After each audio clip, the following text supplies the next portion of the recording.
اعوذ باللہ من الشیطان الرجیم، بسم اللہ الرحمن الرحیم۔ سورہ سبا، اس کے آیات ہیں 54، اس کے رکوع ہے 6۔ بسم اللہ الرحمن الرحیم۔ تمام آیت نمبر 1 میں اللہ پاک فرماتے تمام تعریفیں اللہ ہی کے لیے ہیں، جو کچھ آسمانوں میں ہے اور جو کچھ زمین میں ہے سب اسی کا ہے، اور آخرت میں بھی تعریف اسی کے لیے ہے، اور وہ بڑی حکمت والا خبردار ہے۔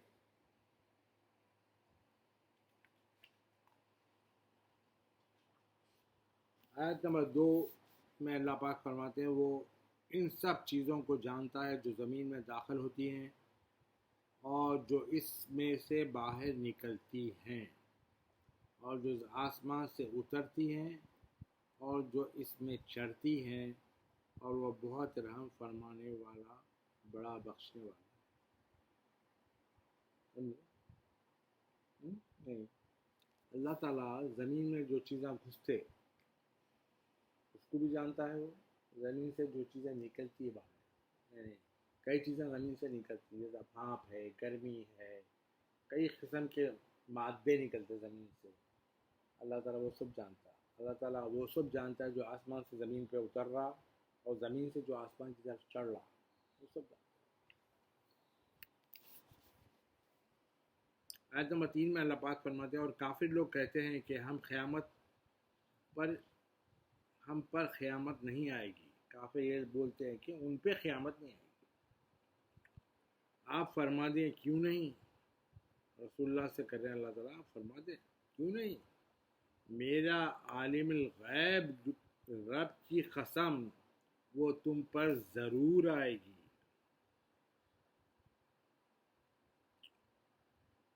اس سے نہ آسمانوں میں ذرہ بھر کوئی چیز غائب ہو سکتی ہے اللہ تعالیٰ سے، اور نہ زمین میں، اور نہ اس سے کوئی چیز چھوٹی چیز ہے اور نہ بڑی، مگر روشن کتاب یعنی لوح محفوظ میں لکھی ہوئی ہے، چھوٹی ہو یا بڑی سب لکھی ہوئی۔ آیت نمبر 4 میں اللہ پاک فرماتے ہیں تاکہ اللہ ان لوگوں کو پورا بدلہ عطا فرمائے جو ایمان لائے اور نیک عمل کرتے رہے، یہی وہ لوگ ہیں جن کے لیے بخشش اور بزرگی والا آخرت والا رزق ہے ان کے لیے۔ آیت نمبر 5 میں اللہ پاک فرماتے ہیں اور جنہوں نے ہماری آیتوں میں مخالفانہ کوشش کی، یعنی آیتوں کے اگینسٹ گئے، آگے آیتوں کے انکار کرے، ہمیں عاجز کرنے کی الزام میں انہی لوگوں کے لیے سخت دردناک عذاب ہے۔ یعنی اللہ تعالیٰ کو عاجز کرنے یعنی مجبور کرنے کی جو کوشش کر رہے ہیں لوگ، ان لوگوں کے لیے سخت عذاب۔ آیت نمبر 6 میں اللہ پاک فرماتا ہے اور ایسے لوگ جنہیں علم دیا گیا ہے وہ جانتے ہیں کہ جو کتاب رسول اللہ کے رب کی طرف سے رسول اللہ کی جانب اتاری گئی ہے وہی حق ہے۔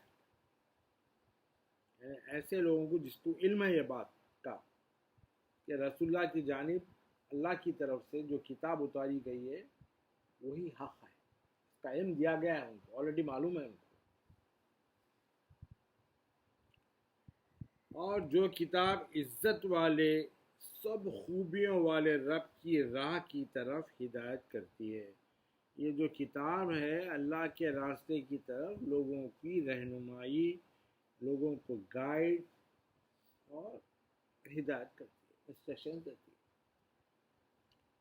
آیت نمبر 7 میں اللہ پاک فرماتے ہیں اور کافی لوگ تعجب و استہزاء کی نیت سے کہتے ہیں کہ کیا ہم تمہیں ایسے شخص کا بتائیں جو تمہیں یہ خبر دیتا ہے کہ جب تم مر کر بالکل ریزہ ریزہ ہو جاؤ گے تو یقیناً تمہیں ایک نئی پیدائش ملے گی۔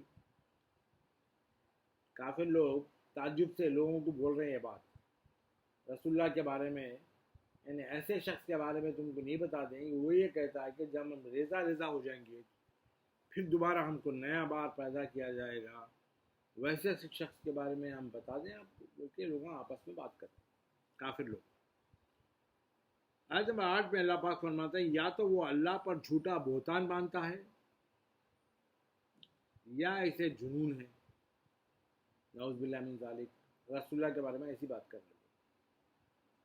ایسا کچھ بھی نہیں ہے، بلکہ جو لوگ آخرت پر ایمان نہیں رکھتے وہ عذاب اور پرلے درجے کی گمراہی میں مبتلا ہے۔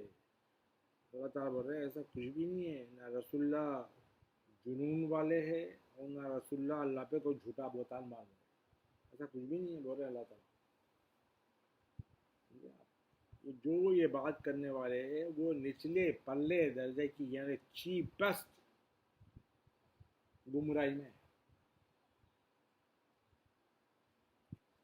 آیت نمبر 9 میں اللہ پاک فرماتے ہیں سو کیا انہوں نے ان نشانیوں کو نہیں دیکھا جو آسمان اور زمین سے ان کے آگے اور ان کے پیچھے انہیں گھیرے ہوئے ہیں۔ اللہ کی نشانیاں گھیرے ہوئے ہیں نا، زمین، آسمان، پہاڑ، ندیاں، دریا، سمندر، یہ سب کے بیچ میں بیٹھے ہوئے ہیں لوگ، یہ سب نشانیاں ہیں۔ اگر ہم چاہیں تو انہیں زمین میں دھسا دیں یا ان پر آسمان سے کچھ ٹکڑا گرا دیں، توڑ کے ان کے اوپر گرا دیں۔ اگر ٹکڑا گرا تو کیا ہوتا انجام معلوم نہ۔ بے شک اس میں ہر اس بندے کے لیے نشانی ہے جو اللہ کی طرف رجوع کرنے والا ہے، جو اللہ کو ماننے والا ہے، اللہ کی طرف جو آنے والا ہے، ہر اس بندے کے لیے یہ سب چیزوں میں نشانیاں موجود ہیں۔ آیت نمبر 10 میں اللہ پاک فرماتے ہیں اور بے شک ہم نے داؤد علیہ السلام کو اپنی بارگاہ سے بڑا فضل عطا فرمایا تھا۔ اللہ تعالیٰ اپنی بارگاہ سے بہت بڑا فضل داؤد علیہ السلام کو اللہ نے عطا کیا تھا، اور حکم فرمایا اے پہاڑوں تم ان کے ساتھ مل کر خوش الہانی سے تسبیح پڑھا کرو۔ یعنی اللہ تعالیٰ پہاڑوں کو بھی حکم دیے تھے کہ داؤد علیہ السلام کے ساتھ مل کے بہت ہی خوش حالانی، خشوع، کانسنٹریشن کے ساتھ تسبیح پڑھو، اور پرندوں کو بھی مسخر کر کے یہی حکم دیا تھا، اور پرندوں کو بھی اللہ تعالیٰ کیپچر کر کے یہ حکم دیا تھا کہ ان کے ساتھ تسبیح پڑھا کرو۔ اور ہم نے ان کے لیے لوہا نرم کر دیا۔ اللہ تعالیٰ لوہا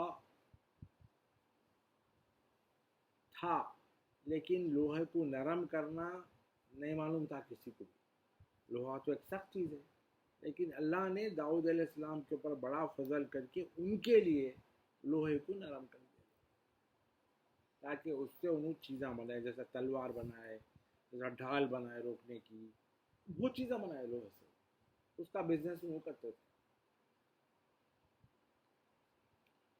آیت نمبر 11 میں اللہ پاک فرماتے ہیں اور ارشاد فرمایا کہ کشادہ زرہیں بناؤ، یعنی وہی جو ذرا جو رہتی ہے نا جو پروٹیکٹ کرنے کی، وار میں زرہ بناتے ہیں نا، وہ زرہ بھی اچھے زرہ بناؤ بول کے اللہ تعالیٰ وہ لوہے کو نرم کر کے داؤد علیہ السلام کو حکم دیے تھے۔ اور ان کے حلقے جوڑنے میں اندازے کو ملحوظ رکھو، یعنی وہ راؤنڈ راؤنڈ جو رنگس رہتے ہیں نا اس کو جوڑنے میں ایک اندازے کے حساب سے کرو، ملحوظ رکھو۔ اے آل داؤد، یعنی اللہ تعالیٰ فرما رہے ہیں داؤد کی اولاد، تم لوگ نیک عمل کرتے رہو، میں ان کاموں کو جو تم کرتے ہو خوب دیکھنے والا ہوں۔ آیت نمبر 12 میں اللہ پاک فرماتے ہیں اور سلیمان علیہ السلام کے لیے ہم نے ہوا کو مسخر کر دیا، یعنی ہوا کو کنٹرول کر کے سلیمان علیہ السلام کو دے دیا، اب انہوں جہاں چاہیں ہوا پہ اڑ کے جا سکتے، جس کی صبح کی مسافت 1 مہینے کی راہ تھی اور اس کی شام کی مسافت بھی 1 مہینے کی راہ تھی، یعنی ہوا پہ اس طریقے سے تیز چلتے تھے انہوں، خالی رات میں 1 مہینے میں جو راستہ پورا کرتے چل کے وہ خالی رات میں انہوں پورا کر لیتے، اور یا پھر صبح میں پورا کر، صبح سے شام تک پورا کر لیتے، 1 مہینے کا راستہ وہ ہوا پہ چل کے۔ اور ہم نے ان کے لیے پگھلے ہوئے تانبے کا چشمہ بہا دیا. میں نے تانبے کو پگھلا کے ایک ایسا چشمہ، ایسا پانی کی وجہ تانبے کو پگھلا کے اللہ تعالیٰ بہا دیا، اور کچھ جنات ان کے تابع کر دیے، اور کچھ جنوں کو ان کے کنٹرول میں دے دیے تھے، جو ان کے رب کے حکم سے ان کے سامنے کام کرتے تھے، اور فرما دیا تھا کہ ان میں سے جو کوئی اللہ کے حکم سے پھرے گا ہم اسے دوزخ کی بھڑکتی آگ کا عذاب چکائیں گے. اب اللہ تعالیٰ حکم دے کے کیا بول دیتے، انہوں جو بولے وہ سننا، اور جو بھی اس کے خلاف کریں گے اللہ تعالیٰ ان کو سخت عذاب. آیت نمبر 13 میں اللہ پاک فرماتے ہیں وہ جنات ان کے لیے جو وہ چاہتے تھے بنا دیتے تھے، یعنی سلیمان علیہ السلام جو بولتے تھے وہ بنا دیتے، وہ جنات. ان میں بلند و بالا خلے اور مجسمے اور بڑے بڑے لگن تھے، یعنی جیسا کہ سلیمان علیہ السلام بولے خلا بنا دو، خلا بنا دیتے تھے. مجسمے یعنی مجسمے وہ تو ایسا اسکلپٹرس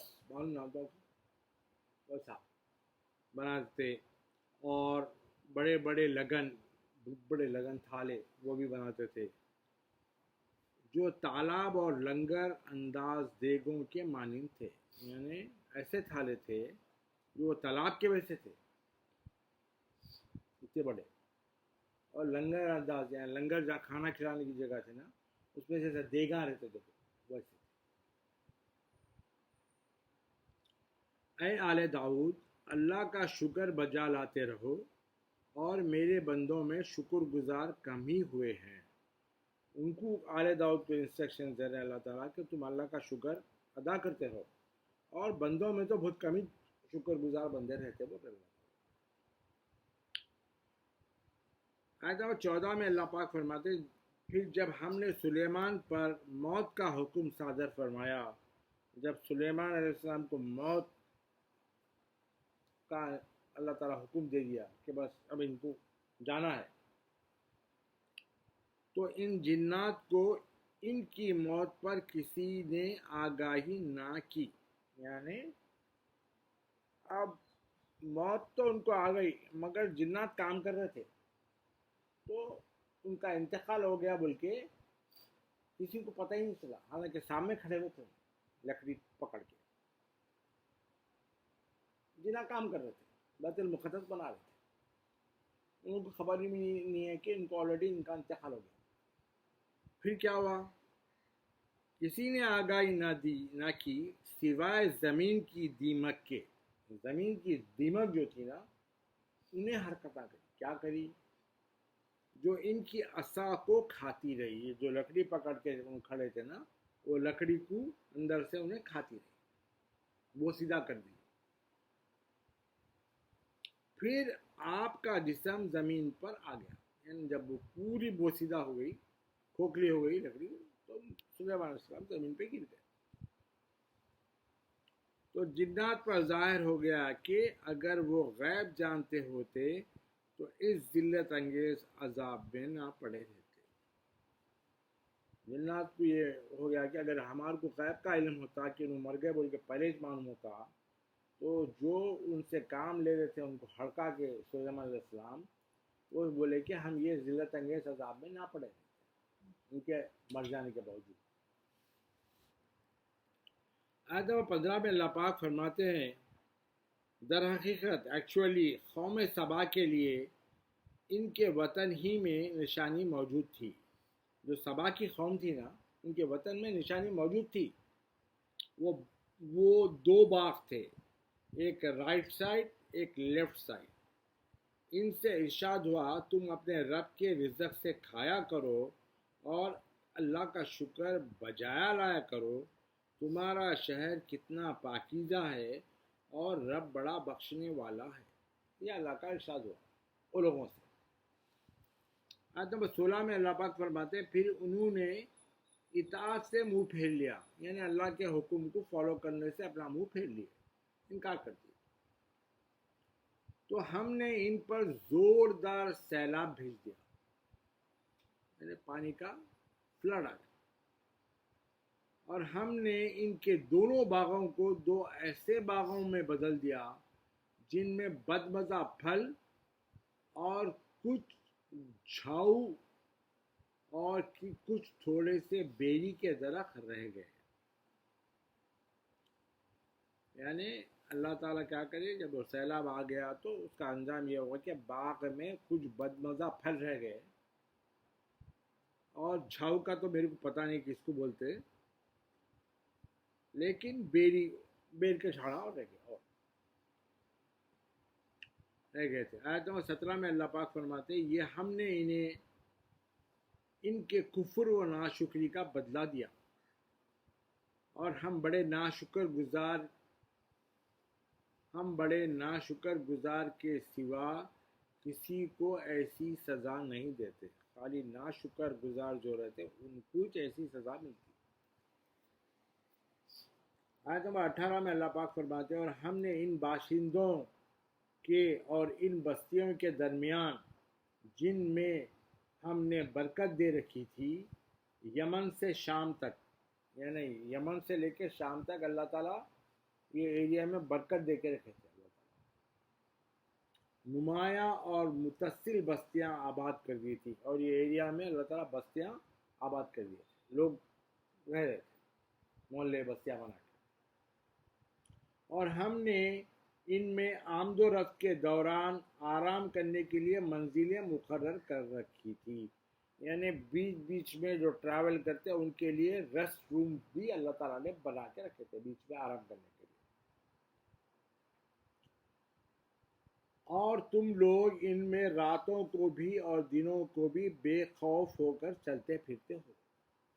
یعنی یہ بستیوں میں، یہ ایجاز میں راتوں کو بھی اور دن کو بھی بغیر ڈرے کے چلتے پھرتے. آیت نمبر 19 میں اللہ پاک فرماتے ہیں تو وہ کہنے لگے اے ہمارے رب، ہماری منزل سفر کے درمیان فاصلے پیدا کر دے، اور انہیں اپنی جانوں پر ظلم کیا تو ہم نے انہیں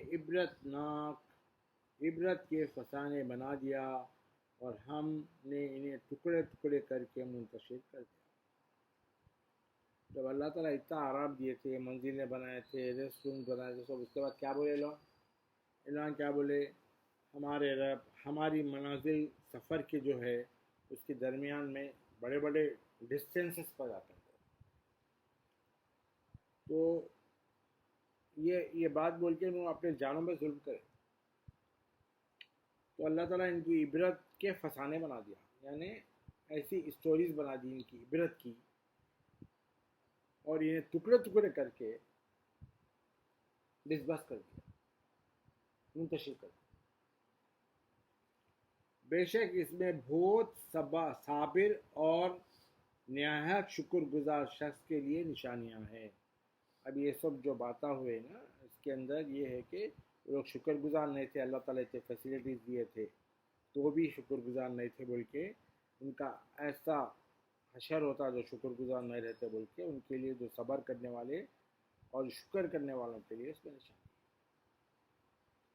آیت نمبر 20 میں اللہ پاک فرماتے ہیں بے شک ابلیس نے ان کے بارے میں اپنا خیال سچ کر دکھایا تو ان لوگوں نے اس کی پیروی کی بجز ایک گروہ کے جو صحیح مومنین کا تھا.